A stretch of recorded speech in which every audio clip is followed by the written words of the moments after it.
الحمد لله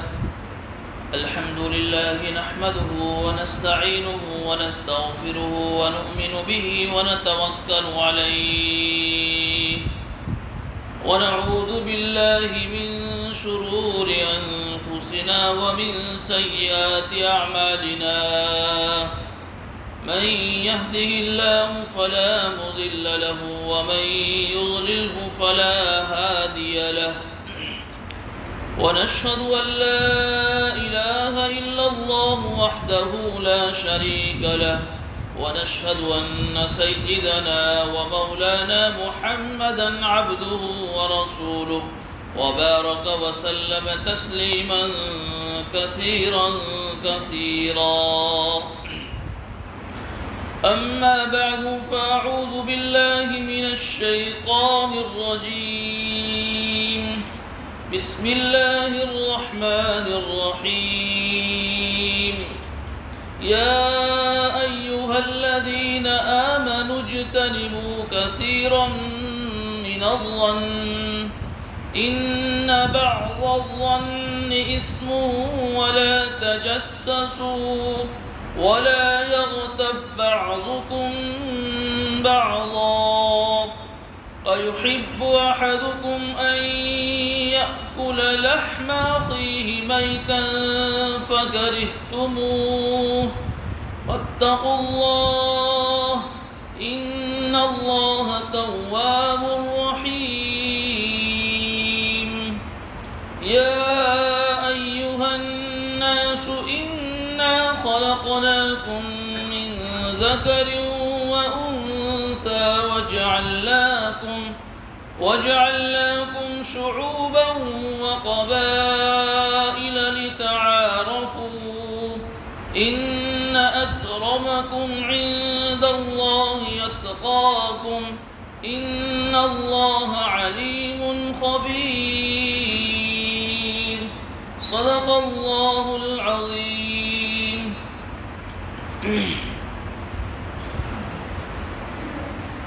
بزرگان محترم اور میرے بھائیو دوستو بزرگوں،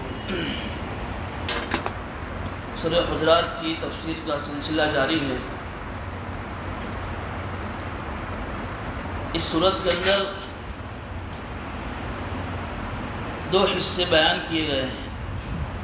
پہلے حصے میں پیارے آقا تاجدار مدینہ سرکار دو عالم صلی اللہ علیہ وسلم کی ذات اقدس کے تعلق سے ان کے کچھ حقوق بیان فرمائے گئے تھے، اور دوسرے حصے میں مسلمانوں کو اپنی معاشرتی زندگی کیسے گزارنی چاہیے، رہن سہن کے کچھ آداب بیان کیے جا رہے ہیں۔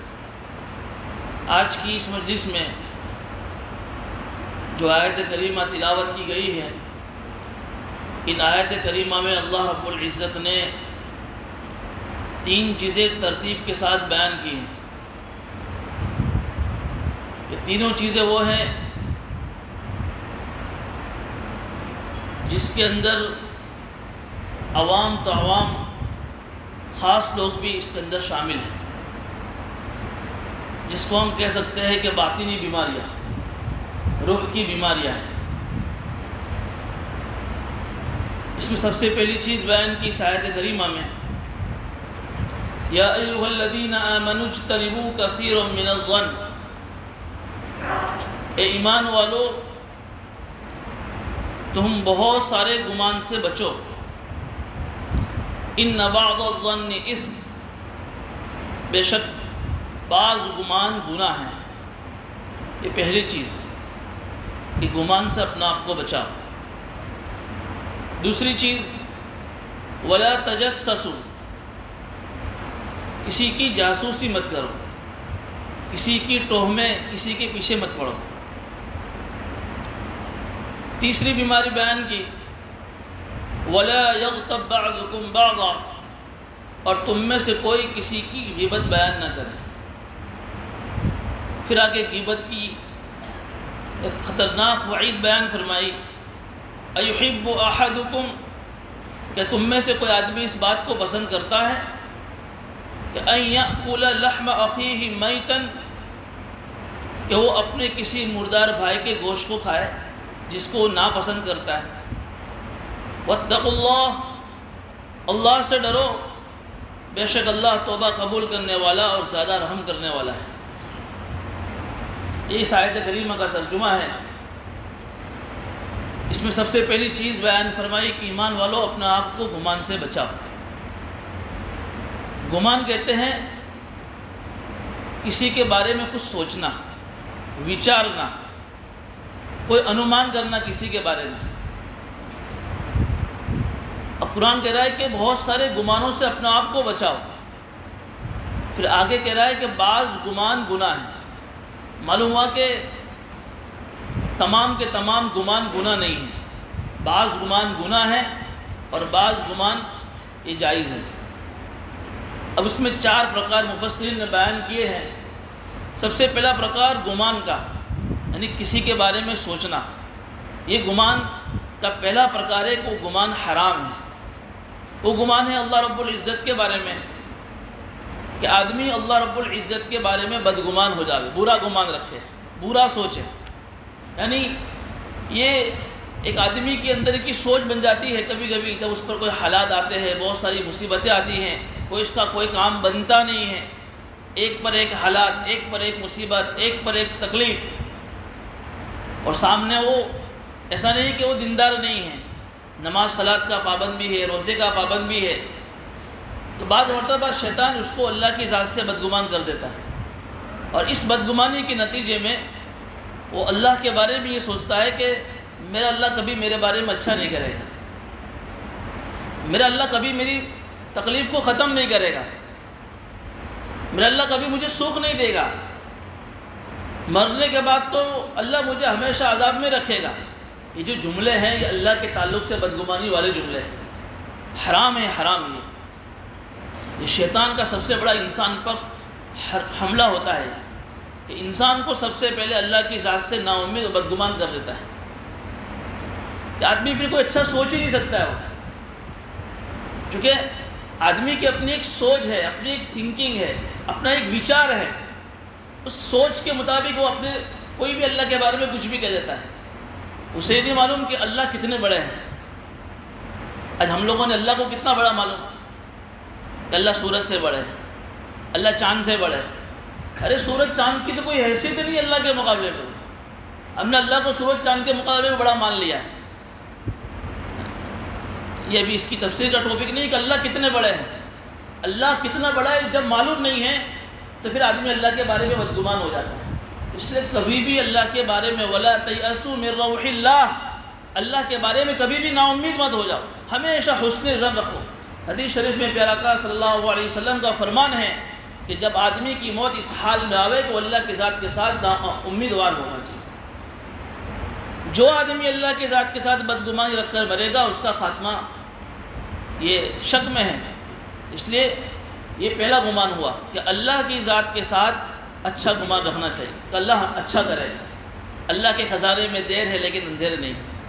میرا کام ہے کہ جو اللہ کے حکموں کا میں پابند ہوں، اللہ کے حکموں کو ادا کرتا رہوں، اللہ سے دعائیں کرتا رہوں اور اللہ کی ذات سے اچھی امید رکھوں، انشاءاللہ اللہ میرا کام بنائے گا۔ تو اللہ ایسی جگہ سے اس کے کام بنائے گا کہ جہاں سے آدمی سوچ بھی نہیں سکتا ہے۔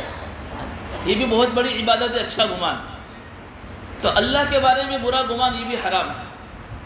اسی طریقے سے ایک آدمی ظاہری اعتبار سے دیندار ہے، نماز صلاۃ کا پابند ہے اور ظاہری اعتبار سے کچھ نہ کچھ اللہ کے حکموں کی عبادت کر لیتا ہے، اس کے تعلق سے بھی برا گمان یہ بھی حرام ہے۔ ظاہری اعتبار سے دیندار ہے وہ، آپ کو معلوم نہیں کہ اس کے اندر کا کیا ہے، لیکن بلا کسی دلیل کے، بلا کسی ثبوت کے، پروف کے اس کے بارے میں بدگمانی کرنا یہ بھی حرام ہے۔ جیسے علماء فرماتے ہیں کہ ایک آدمی ظاہری اعتبار سے بالکل خراب ہے، ظاہری اعتبار سے بالکل خراب، ہر اعتبار سے اللہ کا نافرمان ہے، اس کے بارے میں اگر تم اچھا گمان رکھو گے تو اللہ کی یہاں پکڑ نہیں ہوگی۔ لیکن ایک آدمی ظاہری اعتبار سے دیندار ہے اور بلا کسی دلیل کے اس کے بارے میں بدگمانی کی تو اللہ کے یہاں پکڑ ہو جائے گی۔ یہ بدگمانی اتنی خطرناک بیماری ہے علماء فرماتے ہیں کہ جو آدمی اس بیماری میں لگ جاتا ہے اس کی کبھی ترقی نہیں ہوتی، اس لیے کہ وہ اتنا بدگمان ہوتا ہے کہ یہاں تک کہ اپنے ماں باپ سے بھی بدگمان ہو جاتا ہے،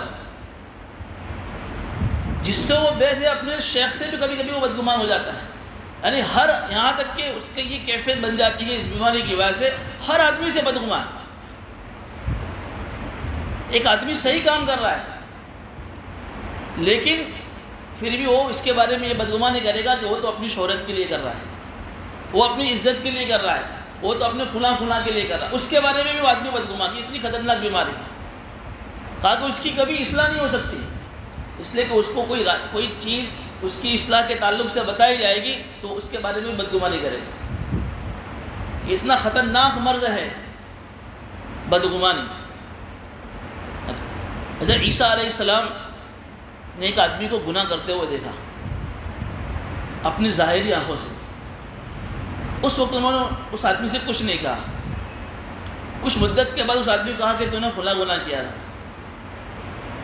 تو اس نے کہا کہ میں نے کوئی گناہ نہیں کیا، تو فوراً حضرت عیسیٰ علیہ السلام نے کہا کہ کذبت نفسی، تو سچ کہہ رہا ہے، میں اپنا آپ کو جھٹلا رہا ہوں، اس لیے کہ اب میرے پاس کوئی گواہ نہیں اس کا، جس وقت تو گناہ کر رہا ہوگا اس وقت میں تجھے کہتا تو بات سچ تھی، صحیح تھی، اب میں جب تجھے کہہ رہا ہوں میرے پاس اس کی کوئی دلیل نہیں ہے، اس سے معافی مانگی کہ میں نے تیرے بارے میں بدگمانی کر دی۔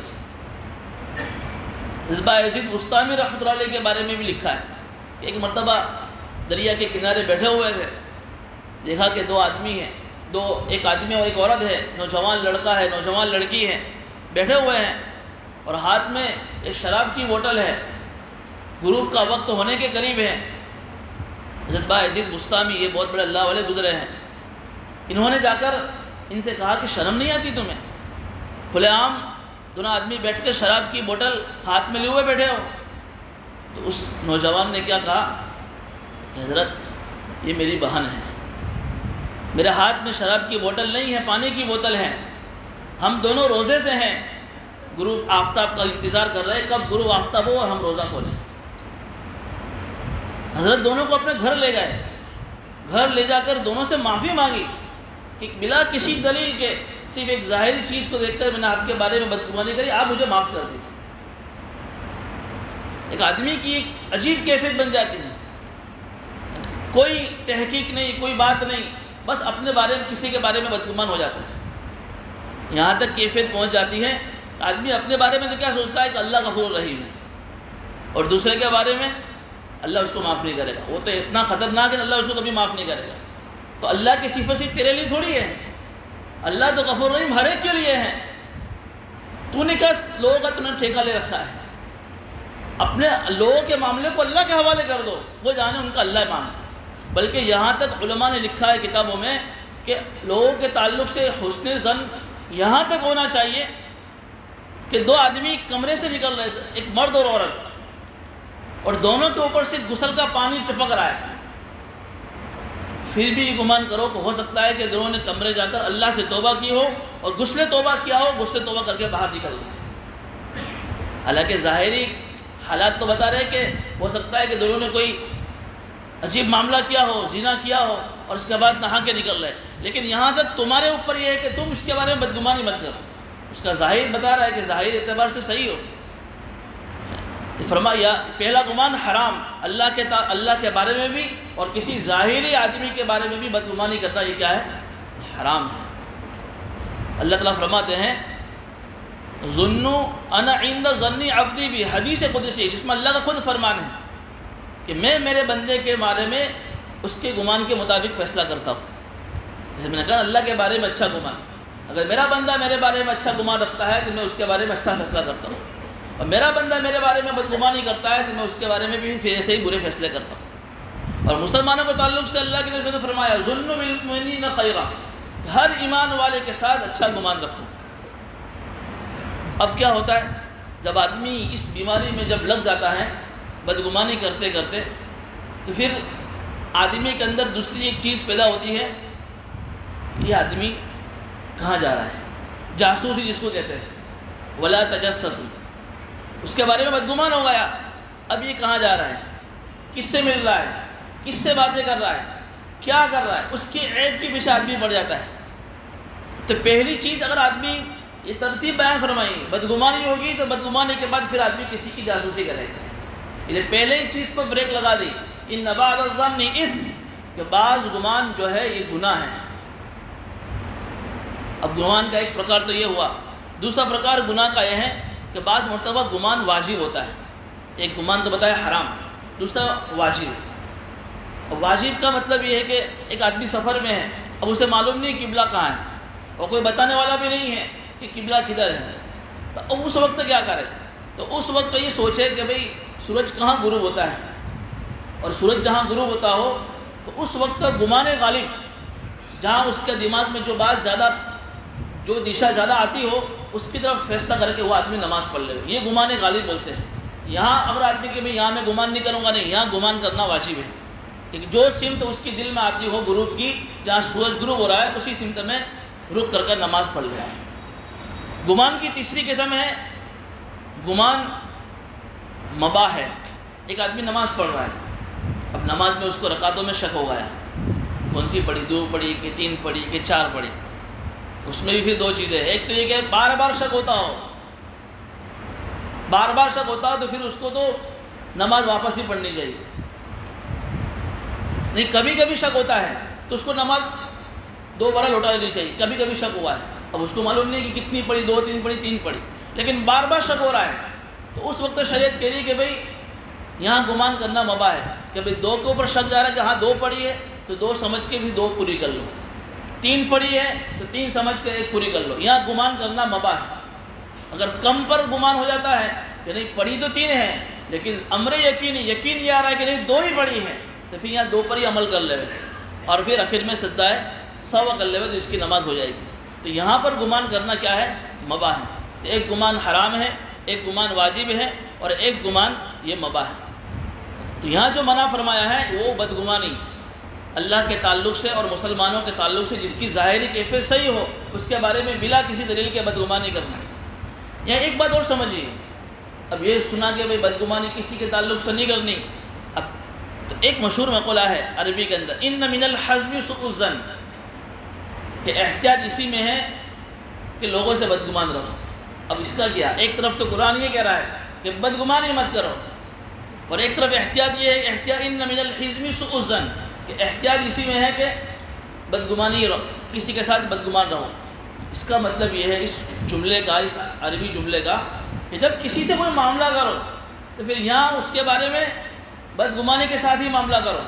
یہ نہیں کہ ہم نے تو تفسیر میں سنا تھا ہر ایک کے ساتھ اچھا گمان رکھو، اب کسی ایسے گرے کو بھی پیسے دے دیے، اب پھر وہاں تم کیا کرو گے؟ اس کے بعد تم نے اچھا گمان رکھا اور تم نے اس کو پیسے دے دیے، کسی بھی لیے انویسٹ کے لیے، کسی بھی لیے، وہاں پھر شریعت کے لیے کہ یہاں جب تم کسی سے ڈیل کرو، جب کسی سے معاملہ کرو تو اس وقت تو بدگمانی کے ساتھ ہی، جب تک تمہیں اس کے بارے میں کوئی پکا بھروسہ نہ ہو جاوے تب تک اس کے ساتھ تو معاملہ مت کرو۔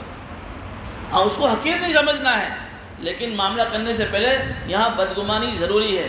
اگر تم ہر ایک کے ساتھ اس طریقے سے حسن نظر رکھو گے تو پھر تمہارا معاملہ گڑبڑ ہو سکتا ہے۔ یہ چیز الگ ہے کہ جب کسی سے ویوہار کرو، کسی سے معاملہ کرو، کسی سے ڈیل کرو، تو وہاں جب تک خود پکا بھروسہ نہ ہو جاوے تب تک اس کے ساتھ معاملہ مت کرو، ورنہ پھر ہو سکتا ہے کہ تمہیں خسارہ ہو جائے۔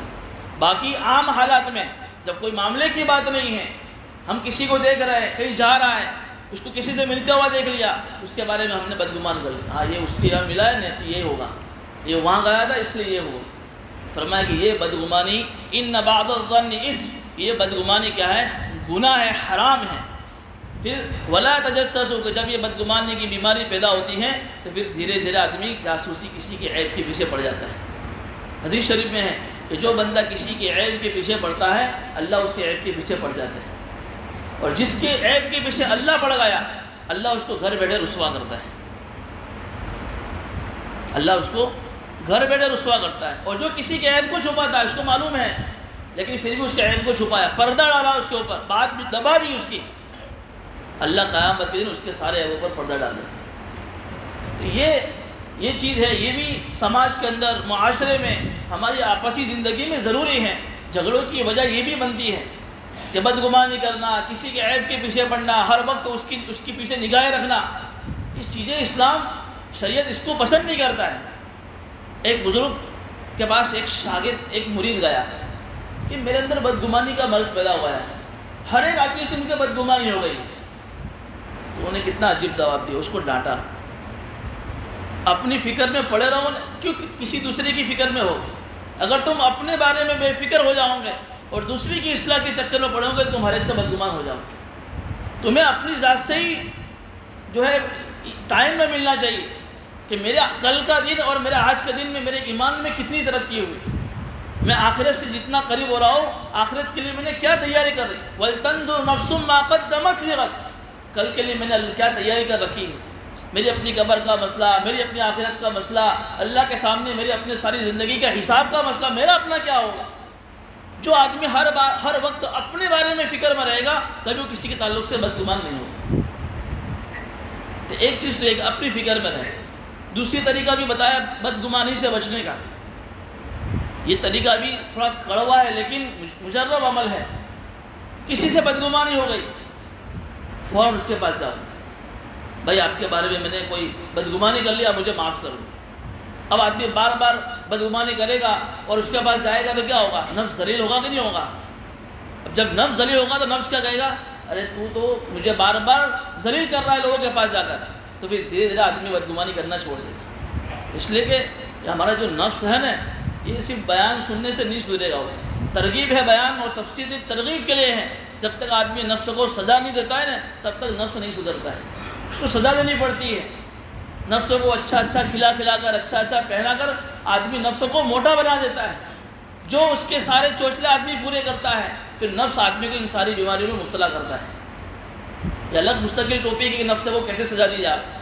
اس لیے جب بھی کسی سے بدگمانی ہو جائے اس کے پاس چلے جائے، بھائی آپ سے بدگمانی ہو گئی، آپ مجھے معاف کر دو۔ بار بار آدمی جب کسی کے پاس جائے گا آٹومیٹکلی یہ گناہ، یہ بیماری اس کے اندر سے نکل جائے گی۔ تو یہ بدگمانی۔ نمبر 2 پر جاسوسی۔ اب کیا ہوگا جب جاسوسی کرے گا، اور جاسوسی کرنے کے بعد اب معلوم ہوگا کہ اس کے اندر یہ عیب ہے، اس میں یہ برائی ہے، تب تیسری بیماری بیان کر رہا ہے وَلَا يَغْتَبْ بَعْضُكُمْ بَعْضًا، کسی کی غیبت غیبت کرے گا۔ اب اس عیب کو لوگوں کے سامنے جا کے بیان کرے گا، دیکھو اس میں یہ عیب ہے، دیکھو اس میں یہ عیب ہے۔ اسی کو بولتے ہیں غیبت، کہ کسی کی غیر حاضری میں اس کے اندر جو عیب ہے اس عیب کو لوگوں کے سامنے بیان کرنا، اسی کو کہتے ہیں غیبت۔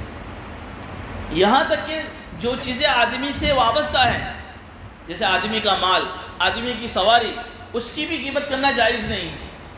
مثال کے طور پر ایک آدمی نے کہا کہ اس کی گاڑی برابر نہیں، خراب ہے، یہ بھی غیبت ہو گئی، چونکہ اس کی سواری کا تعلق جب وہ سنے گا تو اس کو پسند کرے گا کہ میری سواری کی کوئی برائی بیان کرے، میری چیز کی کوئی برائی بیان کرے۔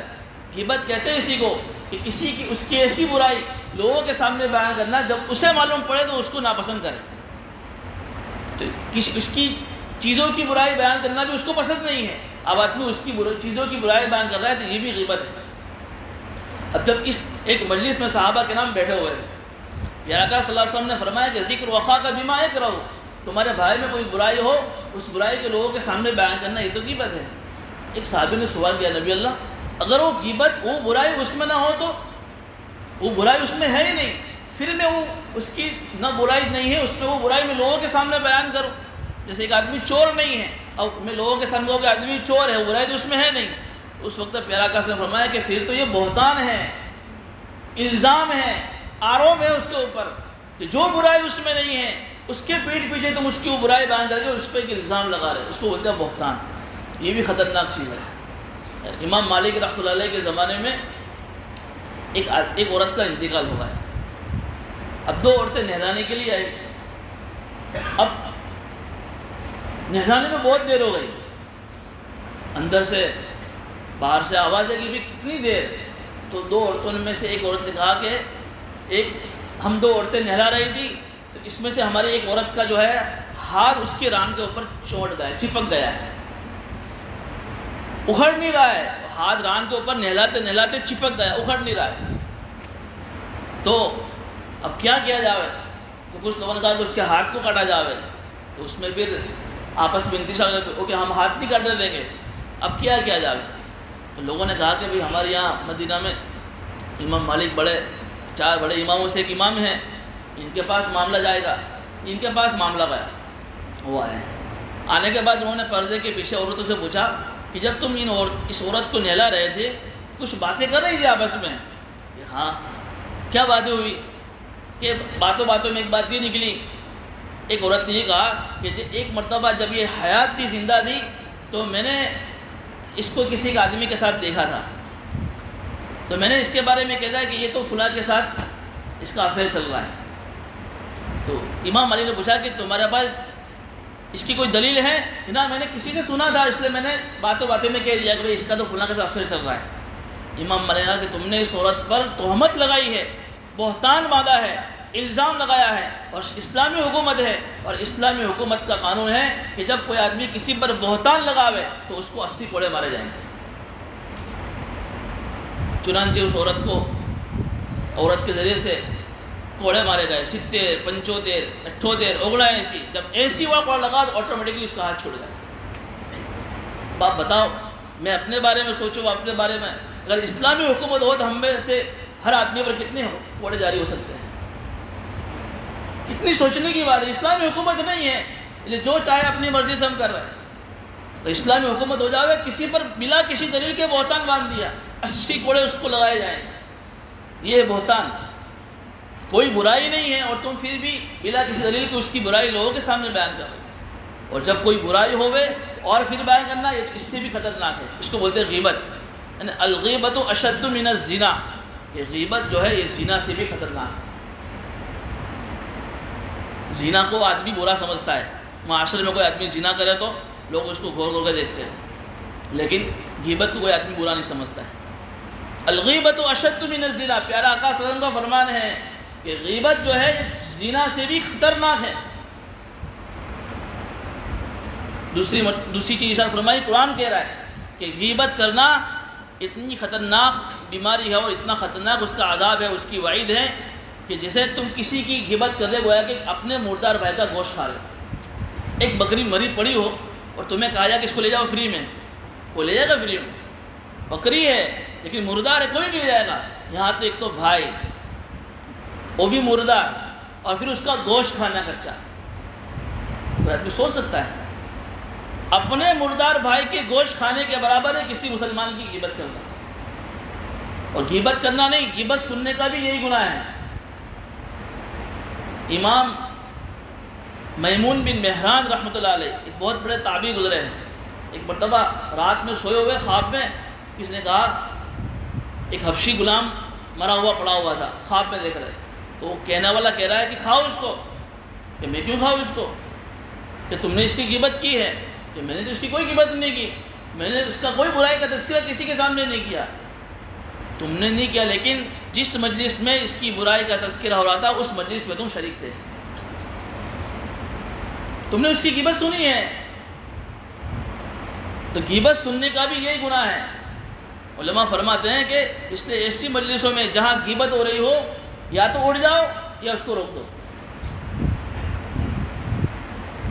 فتاوی شامی کتاب ہے جس میں علامہ عابدین شامی رحمۃ اللہ علیہ، یہ وہ کتاب ہے جس کے بارے میں ہمارے فقہا کا کہنا ہے کہ اس میں قیامت تک آنے والے سارے مسائل کا حل ہے۔ اس کتاب میں عربی میں کتاب ہے وہ، اس میں ایک عجیب بات لکھی امام فتاوی شامی میں علامہ ابن عابدین شامی رحمۃ اللہ علیہ نے، کہ جب کوئی آدمی غیبت کرتا ہے اور جب اس سے کہا جاتا ہے کہ بھائی کسی تم غیبت کر رہے ہو، تو اس وقت تو بعض لوگ یہ جواب دیتے ہیں کہ بھائی میں تو ڈرتا نہیں ہوں، میں تو اس کے سامنے بھی کہہ دوں، اپنے کسی سے ڈرتے نہیں ہیں، میں تو اس کے کھلے اس کے منہ پر کہہ دوں اس کی جو برائی ہے۔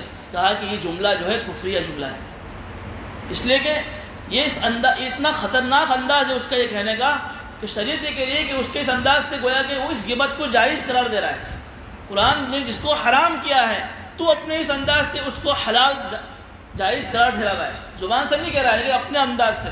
اور جس کو اللہ نے حرام کہا ہو تو اس کو حلال کرے گا تو گویا کہ تیرے تو ایمان خطرے میں ہے۔ اس لیے غیبت بڑی خطرناک چیز ہے۔ اب ایک چیز ہوتی ہے کہ سامنے کسی کی برائی بیان کرنا، اس کو بولتے ہیں تانا، جو گزشتہ مجلس میں آیا۔ ایک آدمی میں برائی ہے، جیسے ایک آدمی چور ہے، بھائی تو چور ہے، اس کے سامنے اس کی برائی بیان کرنا، اس کو بولتے ہیں تانا، جس کو بولتے ہیں لمز۔ وَيْلٌ لِكُلِّ هُمَزَةٍ لُمَزَةٍ کی تفسیر میں واقع ہے کہ کسی کے سامنے منہ کے سامنے اس کی برائی بیان کرنا، یہ بھی چیز اچھی نہیں ہے۔ لیکن یہ چیز زیادہ دیر تک چلتی نہیں. اب ایک آدمی کسی کے سامنے اس کی برائی بیان کرے گا تو کیا ہوگا؟ سامنے اس کا ڈیفینس کرے گا, اس کو روکے گا, بھائی تو میرے کو ایسا کیوں کہتا ہے؟ تو زیادہ دیر تک یہ چیز نہیں ہوتی. سامنے اس کی ڈیفینس کرنے والا, اس کا دفاع کرنے والا, اس کو روکنے والا ہوتا ہے. لیکن غیبت تو اس کے پیٹھ پیچھے کی جاتی ہے. اب پیٹھ پیچھے جب غیبت کی جاتی ہے وہ تو ہوتا نہیں ہے, تو پھر یہاں غیبت کا سلسلہ جاری رہتا ہے. اس لیے آپ دیکھو گے کہ غیبت جو ہے نا گھنٹوں گھنٹوں چلتی ہے, چونکہ اس کو روکنے والا, ڈیفینس کرنے والا کوئی نہیں ہے. اس لیے ہر چھوٹا بھی بڑے کی برائی بیان کر دیتا ہے. سامنے بڑا تو ہے نہیں, سامنے کوئی آدمی نہیں ہے, تو کسی کے بارے میں کچھ بھی کہہ دیتا ہے. اس لیے ایحب احدکم, قرآن کہہ رہا ہے کہ غیبت اتنی خطرناک چیز ہے کہ تم میں سے کوئی آدمی اپنے بھائی کا مردار گوشت کھاوے, اتنی خطرناک چیز ہے غیبت. غیبت کے گناہوں سے اپنے آپ کو بچاؤ. ایسی مجلسوں میں بیٹھو ہی مت جہاں غیبت ہو رہی. اگر غیبت کے مجلس میں بیٹھو تو فوراً روک دو, بھیا غیبت نہیں ہونی چاہیے. تو شروع چیز کہاں سے ہوتی ہے؟ بدگمانی سے. بدگمانی ہوئی, اس کے پیچھے آدمی اس کے عیب کے پیچھے پڑ گیا. عیب کے پیچھے پڑنے کے بعد کوئی عیب ہاتھ میں لگا, اس کی غیبت شروع ہو گئی. تو تینوں چیزیں حرام بیان فرمائی. واتقوا اللہ ان اللہ تواب الرحیم, اللہ سے ڈرو, بے شک اللہ توبہ قبول کرنے والا, رحم کرنے والا ہے. اب یہاں ایک چیز اور بھی سن لیجئے کہ بعض مرتبہ غیبت کرنا جائز ہوتا ہے. وہ چیزیں وہ کون سی مواقع ہیں, وہ کون سی جگہ ہیں جہاں غیبت کر سکتے ہیں. مثال کے طور پر ایک چیز ہے فریاد رسی کے لیے. ایک آدمی پر ظلم ہو رہا ہے, کوئی آدمی اس کو ستا رہا ہے, حیران کر رہا ہے, تو وہ اپنی مظلومیت کو, اپنے ظلم کو کسی بادشاہ کے سامنے, کسی حاکم کے سامنے, یا کسی قاضی کے سامنے, یا کسی سماج کے ذمہ دار کے سامنے جا کر یہ کہہ سکتا ہے کہ فلاں آدمی مجھ پر ظلم کر رہا ہے. تو اپنی فریاد رسی کے لیے, اپنا آپ کو ظلم سے بچانے کے لیے فلاں آدمی کے بارے میں جا کر کہا تو یہ غیبت نہیں ہے, کیونکہ یہاں اس کو اپنا حق وصول کرنا ہے, اس لیے جا کر کہہ سکتا ہے. دوسری بات ہے, دوسرا موقع ہے کسی کو گناہ سے روکنے کے لیے. مثال کے طور پر ایک بیٹا یہ سنیما دیکھ رہا ہے, یا کوئی ایسے گناہ میں مبتلا ہے, اس کے باپ کو اس کا علم نہیں ہے. اب کوئی ساتھی دیکھ گیا اس کے بیٹے کو, جا کر اس کے باپ سے کہا کہ آپ کا بیٹا فلاں فلاں گناہ میں شریک ہے, فلاں فلاں گناہ کر رہا ہے, تو آپ اس کے اوپر تھوڑا دھیان دیجیے. تو اس نیت کے ساتھ بیٹے کی برائی اپنے باپ کے سامنے بیان کرنا ایک غیبت نہیں. یا ایسے کوئی آدمی جو گناہ کر رہا ہے, تو اس کی برائی کسی بڑے کے سامنے جو اس کو گناہ سے روک سکتا ہے, اس کے سامنے جا کر کہتے ہیں کہ فلاں آدمی گناہ کر رہا ہے, آپ ذرا اس کو روکیے گناہ سے. تو نیت کیا ہو, اس کی اصلاح کی ہو, تو ایسے موقع پر غیبت کرنا جائز ہے. تیسرا موقع ہے مسئلہ پوچھنے کے لیے. اب مسئلہ پوچھنے کے لیے آئے, جیسے ایک آدمی یہ کہے مسئلہ پوچھنے والے کے پاس کہ بھئی میرے ابا کا مجھ پر یہ معاملہ ہے, یہ مسئلہ ہو گیا ہے, میرا ابا میرے ساتھ یہ کر رہا ہے, یا باپ یہ کہ میرا بیٹا میرے ساتھ یہ کر رہا ہے. اس وقت باپ بیٹے کی یا شوہر بیوی کے جو مسئلے ہوتے ہیں, تو اس وقت اس مسئلے پوچھنے والے کے سامنے اس کا نام لے کر مسئلہ پوچھنا یہ بھی کوئی غیبت میں داخل نہیں. لیکن یہاں بھی فقہاء احتیاطاً یہ کہہ رہے ہیں کہ بھئی چوکھوٹ کے ساتھ نہ پوچھیں. یوں کہہ کہ بھئی اگر ایک باپ اپنے بیٹے کے ساتھ یہ کر رہا ہے, ایک بیوی اپنے شوہر کے ساتھ یہ کر رہی ہے, تو اس کا کیا مسئلہ ہے. لیکن پھر بھی کوئی آدمی اگر نام لے کر بھی پوچھ رہا ہے, تو مسئلہ پوچھنے میں کسی کی برائی بیان کرنا یہ غیبت میں داخل نہیں. چوتھی ایک چیز ہے مشورہ طلب کرنے کے لیے. اب ایک آدمی آپ کے پاس آیا, آپ خیر خواہ ہیں, اب آپ سے کوئی مشورہ اس نے مانگا. اب مشورہ مانگنے کا وقت جیسے کہ بھئی کوئی ایسی ڈیل کرنی ہے, یا کوئی ایسی لڑکی کا پیغام آیا ہے, یا کسی کے ساتھ کوئی معاملہ کرنا ہے, اب کوئی آپ سے پوچھ رہا ہے کہ بھئی میں اس کے ساتھ یہ چیز کروں یا نہ کروں. اب اس موقع پر شریعت یہ کہتی ہے کہ بھئی اگر اس میں کوئی برائی ہے تو تم اس کو صاف صاف کہہ دو. اب تم یہ کہو کہ بھئی میں کیوں اس کے بارے میں کچھ کہوں. آج ہمارے سماج میں یہ چیز غلط ہو گئی ہے. یہاں اگر کوئی آدمی کسی سے مشورہ مانگنے آتا ہے نا, تو اس وقت آدمی اگر وہ اس کے مخالف کا ہوتا ہے, تو آدمی پھر اپنی بھڑاس نکال کر دشمن نکالتا ہے. وہاں صحیح مشورہ آدمی نہیں دیتا ہے. وہاں جیسے وہ اس کی لائق چیز ہوتی ہے, یا وہ معاملہ اس کے لیے بہتر ہوتا ہے, یا پیغام اس کے لیے بہتر ہوتا ہے, تو کہتے بھئی تیرے کام کا نہیں, یہاں تیرے پڑھنے کی ضرورت نہیں, حالانکہ وہ اس کے لیے تھا. تو کہا کہ یہ گناہ ہے. یہاں اگر کوئی آدمی صحیح مشورہ مانگ رہا ہے, اس کو صحیح مشورہ دینا, اس میں کوئی برائی ہے تو اس کی برائی بیان کر دینا, اس میں کوئی عیب ہے اس کا عیب بیان کرنا, یہ غیبت میں داخل نہیں ہے. المستشار مؤتمن, کہ مشورہ دینے والا یہ تو امانت دار ہوتا ہے. یہ چیز کی بڑی کمی ہے ہمارے معاشرے میں کہ آدمی یا تو پھر کہتے ہیں دیکھو میں مشورہ دینے کے لائق نہیں، صاحب کہتے ہوئے آپ جس چیز کے بارے میں مجھ سے مشورہ مانگنے آئے ہو میں مشورہ دینے کے اس چیز کے قابل نہیں ہوں، آپ ایسے کے پاس مشورہ مانگیے جو اس لائن کا ماہر، ورنہ اگر آپ اس کو عمدہ مشورہ دیں گے، غلط مشورہ دیں گے تو پھر آپ گناہ میں داخل ہو جائیں گے۔ تو کوئی آدمی مشورہ مانگنے کے لیے آوے اور اس وقت جو ہے اس کے سامنے اس کی برائی بیان کرنا، یہ بھی غیبت میں داخل نہیں ہے۔ ایک چیز میں یہ بھی ہے کہ پوری قوم کو یا کسی آدمی کو کسی کے نقصان سے بچانے کے لیے، جیسے ایک آدمی سماج میں، معاشرے میں، سوسائٹی میں ایسا ہے کہ جس سے لوگوں کو نقصان پہنچ سکتا ہے، جس سے کسی قوم کو نقصان پہنچ سکتا ہے، تو اس کے بارے میں لوگوں کو خبر کرنا، لیکن اندر کی نیت اللہ دیکھتا ہے۔ اس کو رسوا کرنے کے لیے، اس کو ذلیل کرنے کے لیے تو پھر تو وہ معاملہ الگ ہے، اس کو ذلیل رسوا کرنا مقصود نہیں ہے، لیکن لوگوں کو نقصان سے بچانا مقصود ہے، پھر وہ لوگوں کو باخبر کر رہا ہے تو پھر اس کی بھی غیبت، یہ بھی غیبت میں شامل نہیں۔ بہرحال یہ کچھ مواقع ہیں، ان مواقع کے علاوہ اور کسی بھی صورت میں کسی کی برائی ہمارے سامنے آ گئی اس کو لوگوں کے سامنے بیان کرنا یہ جائز نہیں ہے بلکہ حرام ہے۔ اب بات یہ آتی ہے کہ بھئی ہم نے تو بہت سے لوگوں کی غیبت کی، اب کیا کریں؟ تو علماء فرماتے ہیں کہ اگر جس کی غیبت کی ہے اس کو اگر اس کا پتہ چل گیا تو جب تک وہ معاف نہیں دے گا تب تک وہ غیبت کا گناہ معاف نہیں ہوگا۔ جب تک وہ معاف نہیں کرے، اس کو پتہ چل گیا ہے، آپ اس کے پاس جائیے، وہ معاف کر دے گا۔ چونکہ غیبت میں دو پہلو ہیں، اللہ کا حق بھی اس میں، حقوق اللہ کا بھی پہلو ہے اور حقوق العباد بھی ہے۔ تو جب تک وہ معاف نہیں کرے گا بندہ جس کی غیبت کی اس تک اس بات پہنچ گئی ہے تب تک غیبت کا گناہ معاف نہیں ہوگا۔ اب معاف نہیں ہوا تو پھر کیا ہوگا؟ وہی میدان محشر میں تم ڈھیر ساری نیکیاں لے کر جاؤ گے اور جن جن کی غیبت کی تھی وہ سارے غیبت والے آئیں گے تمہارے پاس کہ اس نے میری غیبت کی تھی، اب سارا ہماری نیکیاں، ان کا گناہ کا وبال ہمارے ماتھے پر آئے۔ دوسری چیز، جس کی غیبت کی اس کو اس کی غیبت کا علم نہیں ہوا ہے، تو اب اس کی معافی کی صورت بعض علماء نے کہا ہے کہ جب تک اس کو اس کی غیبت کا پتہ نہیں چلا ہے تو اس وقت اگر اللہ سے معافی مانگ لی تو وہ گناہ معاف ہو جائے، اللہ سے معافی مانگ لی تو گناہ معاف ہو جائے۔ لیکن اس میں بھی ایک شرط ہے، جن جن لوگوں کے سامنے اس کی برائی بیان کی ہے ان کے سامنے کہتا پھر بھائی میرے سے فلاں کے بارے میں غیبت برائی ہوئی تھی، میں اس کو جھٹلاتا ہوں، وہ غلط چیز ہے، وہ یہ لوگوں کے سامنے اس کو کہنا پڑے، جن جن لوگوں کے سامنے اس کی برائی بیان کرے تو اللہ کے سامنے معافی مانگے۔ تیسری چیز، آدمی مر گیا کیا کرے، وہ تو ہے نہیں جس کی غیبت کی ہے، جس کی برائی کی ہے، تو کہا کہ اللہ کے بارگاہ میں اس کے لیے مغفرت کی دعا مانگو، اللہ کے بارگاہ میں اس کے لیے مغفرت کی دعا مانگو، رحمت کی دعا مانگو، اللہ تو اس پر رحم کا معاملہ فرما، اللہ تو اس پر اس کی مغفرت فرما دے۔ اتنا خیال کیا ہے شریعت نے کسی آدمی کا، تو یہ چیز ہے کہ بھئی اگر اس تک غیبت پہنچ گئی ہے تو اس سے معافی بغیر معافی نہیں ہوگی۔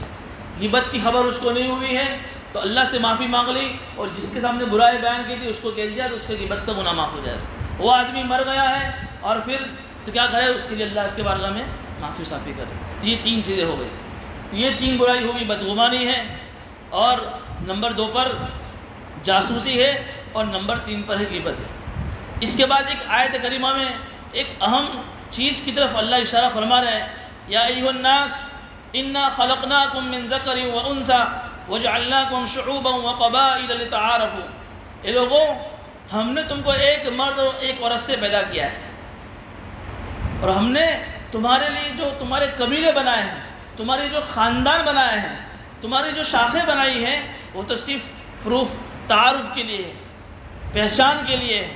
ان اکرمکم عند اللہ اتقاکم، تمہارے نزدیک تو اللہ کے نزدیک تو تم میں سب سے زیادہ عزت والا جو سب سے زیادہ تقوی والا ہوگا۔